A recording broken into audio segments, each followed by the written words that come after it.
अभी classification of crops देखना है हमें। तो ये क्लासिफिकेशन बहुत सारी चीज़ों से हो सकता है।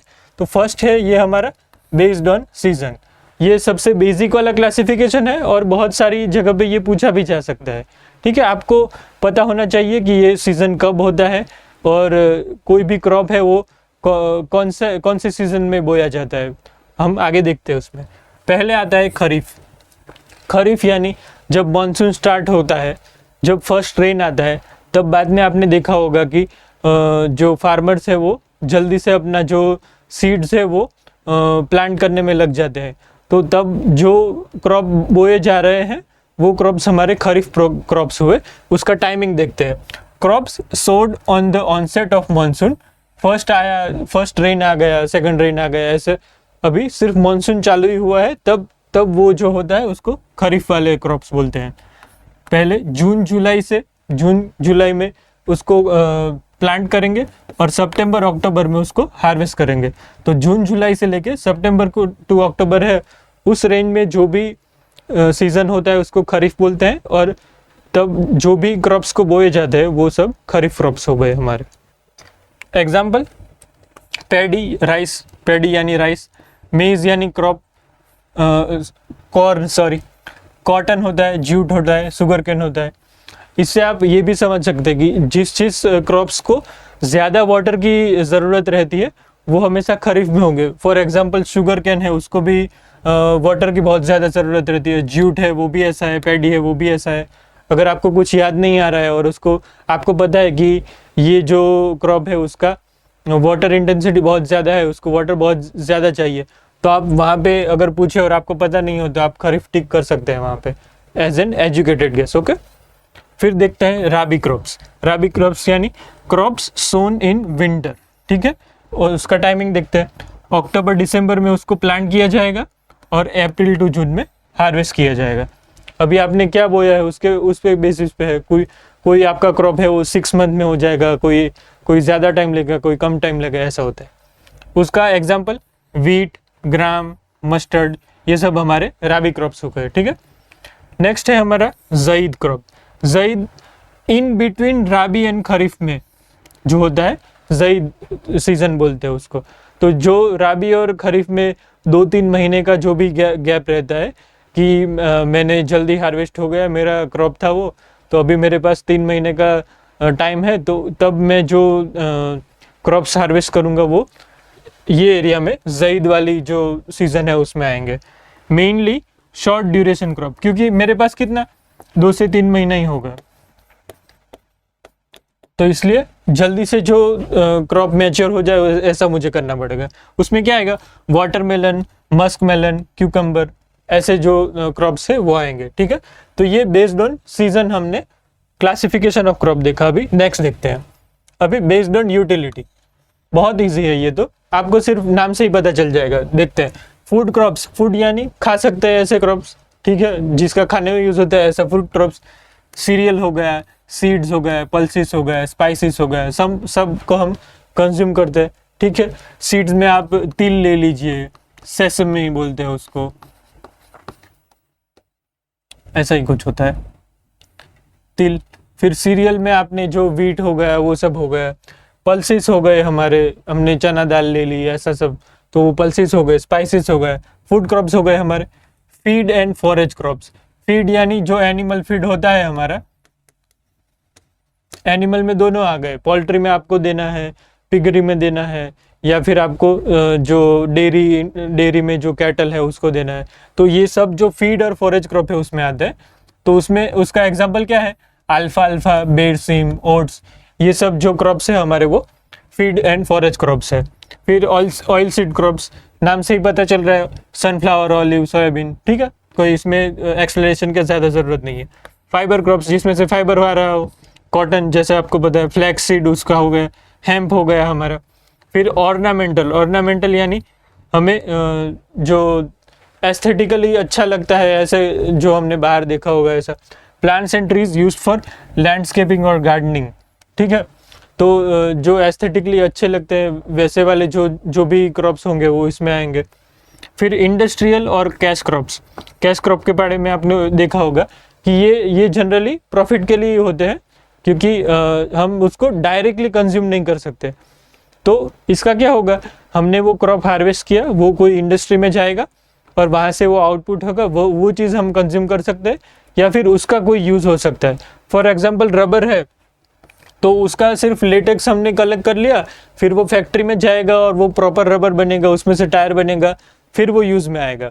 फिर शुगर केन वैसे हम लोग कंज्यूम करते हैं, पर उसका जो मेन यूज़ होता है वो शुगर बनाने में होता है। तो पहले वो शुगर की फैक्ट्री में जाएगी, वहाँ से उसका शुगर बनेगा, और फिर बाद में हम उसके मेजरली जो है वो कंज्यूम करेंगे। तो वो जो क्रॉप्स हो गए वो हमारे इंडस्ट्रियल और कैश क्रॉप हो गए।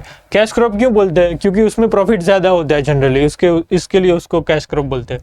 ठीक है, अभी यूटिलिटी के बेस वाला भी हो गया क्लासिफिकेशन। अभी नेक्स्ट देखते हैं, बेस्ड ऑन टैक्सोनॉमी।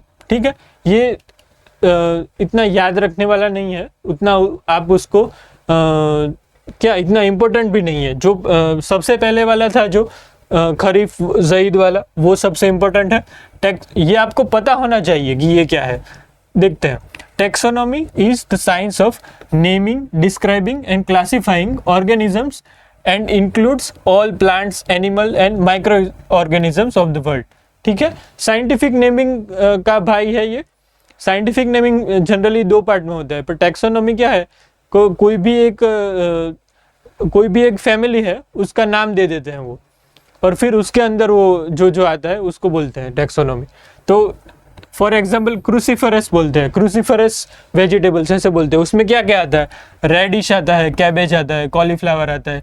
तो ये सब बेस्ड ऑन टैक्सोनॉमी हुआ कि उसका कोई फैमिली होगा, उसका नाम होगा कि क्रूसीफरस है। तो आपको क्वेश्चन आ सकता है, चांस कम है पर आ सकता है, कि क्रूसीफरस नीचे फॉलोइंग है, उसमें से कौन सा जो क्रूसीफरस वेजिटेबल है वो बताइए। या फिर उल्टा भी पूछ सकते हैं कि फॉलोइंग में से कौन सा क्रूसीफरस जो फैमिली है उसमें नहीं आता है, ऐसा। तो ऐसा क्वेश्चन आ सकता है। इसमें कोई सब आपको याद रखने का ज़रूरत नहीं है। आपको जो लगे कि यार ये मुझे पता है, ये मुझे ईजिली याद हो जाएगा, वही आप करना। उसमें आप हमारे जो स्टडी नोट्स में उसमें देखना, और आप उसमें से देखिए कि आपको क्या याद हो सकता है, क्योंकि नाम उसके थोड़े ट्रिकी रहेंगे और जल्दी याद भी नहीं रहते लोगों को, इसलिए। ठीक है, ये हो गया अभी बेस्ड ऑन रूट सिस्टम। अभी रूट सिस्टम में दो पार्ट हो गए, कि एक टैप रूट होगा, टैप रूट के बेस पे हम उसको क्लासीफाई कर सकते हैं क्रॉप्स को, और एक फाइब्रस रूट है। तो दो क्लासिफिकेशन हुआ हमारा, टैप रूट हुआ और फाइब्रस रूट हुआ। दूसरा जनरली मैंने देखा है कि रूट में दूसरे तरीके से भी लोग क्लासीफाई करते हैं। फॉर एग्जांपल शैलो रूट है, डीप रूट है, मीडियम रूट है, तो वैसे भी हम क्लासिफिकेशन कर सकते हैं। अभी हमारी जो स्टडी नोट्स में हमने दिया हुआ है उसके बेसिस पे हम पढ़ाएंगे, पर आपको पता होना चाहिए कि इतना ही नहीं, इतनी ही कैटेगरी नहीं होगी, बहुत सारी कैटेगरी होगी, पर जो इम्पोर्टेंट है वो हमने उसमें कवर कर लिया है। ठीक है, तो इसमें पहले देखते हैं tap root and fibrous root. Tap root यानी क्या, मेरा कोई क्रॉप होगा जिसका ये कोई भी क्रॉप है जिसका एक बड़ा वाला जो रूट है वो मेन होगा, और उससे सिर्फ छोटे छोटे वाले रूट्स बाहर आएंगे। फॉर एग्जाम्पल हुआ ये कैरेट। ठीक है, टैप रूट उसको बोलते हैं। और फिर ग्रास वाला होगा, जो ग्रास हम जनरली देखते हैं, वीट है वो ग्रास है, राइस है वो ग्रास है। उसमें क्या होगा, बहुत बड़े बड़े और छोटे छोटे वाले ऐसे ऐसे रूट्स होंगे। तो ये हमारे फाइब्रस रूट हो गए, ये हमारा हो गया टैप रूट। ठीक है, तो ये दो तरीके से हुआ। टैप रूट में हमें कैरेट दिखना है और फाइब्रस में ग्रास में इस हिसाब। ठीक है, वीट है वो भी एक टाइप का ग्रास ही है। नेक्स्ट देखते हैं अभी बेस्ड ऑन कॉटिलेडोन। अभी ये भी इम्पोर्टेंट है, कॉटिलेडोन वाला पूछ लेता है कि आपको ये नाम पता होगा तो हो जाएगा, बहुत ही ईजी है। For example dicotyledon and monocotyledon. इसमें डाई देखिए आप और मोनो देखिए, आपको पता होगा डाई यानी दो, मोनो यानी एक। ठीक है, तो डाइकोटिलेडोन seed which can be divided into two equal parts like gram, peas, moong etc. आपको पता होगा, आपने छोले खाए ही होंगे, तो आप उसको देखेंगे तो आप अच्छे से उसको दो पार्ट में आप इक्वली डिवाइड कर सकते हैं। ऐसे आप करेंगे तो दो इक्वल पार्ट में वो डिवाइड हो जाएगा, तो उसका क्या होगा, डाइकोटिलेडोन बोलते हैं उसको, जो वो क्रॉप हुआ उसको। और फिर मोनोकोटिलेडोन, तो उसका दो था, यहाँ पे वन होगा। Seed which can be divided into two equal parts like rice, rice को आप करेंगे ऐसे तो वो दो इक्वल पार्ट में नहीं होगा। वीट, मेज, ये सब है वो हमारा मोनोकोटिलेडोन है। फिर उसमें दूसरा भी आता है कि लीफ है उसके, अगर हम उसके लीफ देखेंगे तो उसकी जो पेशियां होती है वो कैसी होती है, उसके बेस पे होता है कि रेटिकुलेटेड, यानी ऐसा ऐसा रेटिकुलेटेड, यानी ठीक है, आप उसको जालीदार बोल सकते हैं, तो उसमें जालीदार रहती है जो लीफ के अंदर की वेन्स होती है वो। और जो मोनोकोटिलेडोन है, हम इसको डाइकोट और मोनोकोट बोलते हैं जनरली, जो शॉर्ट में रहता है और वो बोलने में उतना आसानी रहती है हमारी। तो major leaf veins are parallel, तो उसमें कोई भी लीफ है तो लीफ में क्या होगा, वेन्स है वो ऐसी पैरेलल होगी एक दूसरे से, ठीक है।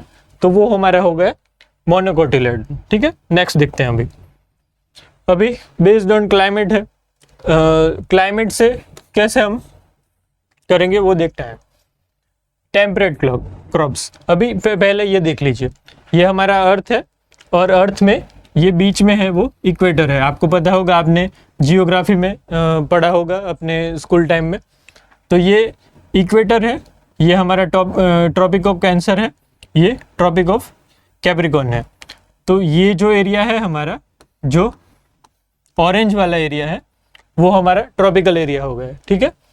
और ये जो है ये सब ट्रॉपिकल एरिया हो गया हमारा, और जो बाकी रह गया वो टेम्परेट एरिया हो गया हमारा। टेम्परेट एरिया बहुत यहाँ तक ही आप सोच सकते हैं, यहाँ पे तो कुछ होता नहीं है, तो ये सब जो है वो टेम्परेट आप सोच सकते हैं, ठीक है। तो ऐसे पार्ट होते हैं, तो उसके बेसिस पे हमने क्रॉप को क्लासीफाई किया है, टेम्परेट क्रॉप्स यानी। तो ये जो एरिया है हमारा, इस एरिया में जो भी क्रॉप्स होंगे वो टेम्परेट क्रॉप्स होंगे। आप टेम्परेट एरिया का नाम लूँ तो यूके है वो हमारा टेम्परेट हो गया, इंग्लैंड हमारा जो है वो टेम्परेट एरिया में आता है, यूरोप पूरा है वो मोस्टली टेम्परेट एरिया में आता है। फिर इंडिया में ही आप देखें तो जम्मू कश्मीर का जो एरिया है, जो एकदम अपर वाला एरिया है, वैली वाला एरिया है, जहाँ पे बहुत बर्फ पड़ती है, वो हमारा टेम्परेट एरिया हो गया। वहाँ पे कैसे क्रॉप्स होते हैं, तो फिर एप्पल, सैफरॉन, पीच, ये सब यहाँ के क्रॉप्स है। तो बेस्ड ऑन क्लाइमेट हम तीन पार्ट है टेम्परेट क्रॉप्स, ये इसका एग्जाम्पल्स है। कैसा है, तो यूके हमारा इंडिया में भी मिल जाएगा, कि इंडिया में भी जम्मू एंड कश्मीर लिख देता हूँ मैं, ठीक है। फिर ट्रॉपिकल क्रॉप्स, ट्रॉपिकल यानी यहाँ ये एरिया में आ जाए, ठीक है। उसमें कोकोनट, बनाना, शुगर केन, तीन आपको पता ही होगा। फिर सब tropical crops, mango, orange, lemon, ये सब हमारे सब ट्रॉपिकल क्रॉप्स हो गए। ये कहाँ होगा, तो इंडिया में ही बात करें तो महाराष्ट्र हो गया हमारा, फिर गुजरात हो गया, तो ये हमारे सब ट्रॉपिकल हो गए। फिर ट्रॉपिकल में क्या हो सकता है, ट्रॉपिकल में साउथ वाले स्टेट देख सकते हैं आप, तमिलनाडु हो गया, फिर आंध्र प्रदेश हो गया, ये सब है हमारे ट्रॉपिकल क्रॉप्स हो गए। वेस्ट बंगाल में भी बहुत जगह है इसी जैसा, जहाँ पे जो क्लाइमेट है वो ट्रॉपिकल जैसा हो। तो ऐसे